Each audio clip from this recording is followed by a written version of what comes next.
crazy, go crazy, go crazy, no crazy, no crazy, no crazy, Good morning.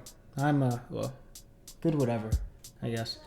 I'm Weekly, and today I'd like to talk to you a little bit about Chainsaw Man Episode 4. Although the action in this episode wasn't as satisfying as the past, it was definitely funny, and I guess we got a different type of action sequence anyway, and finally getting to see Kon was nice too. So, let's get into it. We got some more Meowie backstory. It doesn't really seem necessary to me, but I'm not complaining. I figured it had something to do with how the episodes are paced or how they needed to be split, so I went back and checked, and it didn't. Mappa's just really following their source material, so good on him. I think we got to see Meowie's in-between states too, which is kind of funny. This guy has done nothing but get captured, yet I feel more connected to it than the entirety of the SAO cast. The Leech Devil scene was really weird. It's just ironic that the devil stopping Denji from getting to his goal has some tiggle bitties herself. This whole dream battle monologue had me laughing uncontrollably because that's some raw shit. We're 4 episodes in and Denji already sounds like Kaido. I also spotted 2 instances this episode of Power starting to grow fond of him. The first being when she finally sees Denji as a bit of a devil. Denji and HAYA-KAWAII were really nice to watch interact, especially with the apple scene. The small power dynamic nudging from HAYA-KAWAII is, for lack of a better word, cute.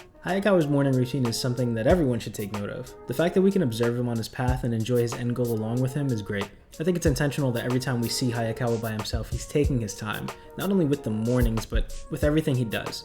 His walk to Makima's office is the obvious other example here, but even when summoning Kon, he does so on his own time, and with a clear head. I wonder if this comes from some mentor figure. He's also not the only one we got to see get their own little routine or sequence, because we kind of got that from Power in the beginning.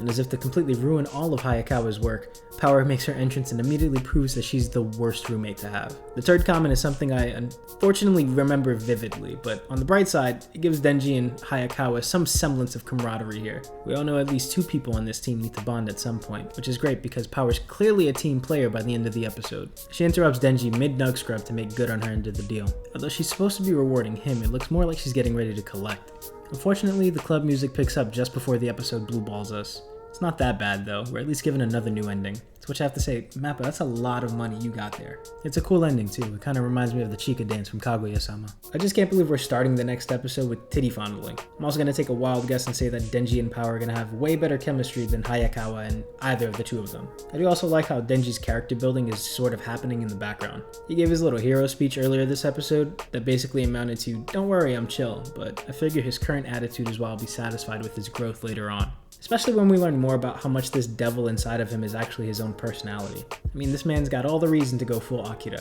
I don't like speculating too much on Makima since I already know I'm supposed to hate her. I'd rather not take the risk of making myself sound like an idiot know-it-all by pointing out every untrustworthy moment I notice. I will, however, note them quietly and save them for like the end of the season or whenever I decide to read ahead. As for now, I'm team fuck Makima. I just don't know why at the moment. Quick question though, is this our first mention of the Gun Devil? If so, it was a well-picked moment to finally introduce the overarching enemy.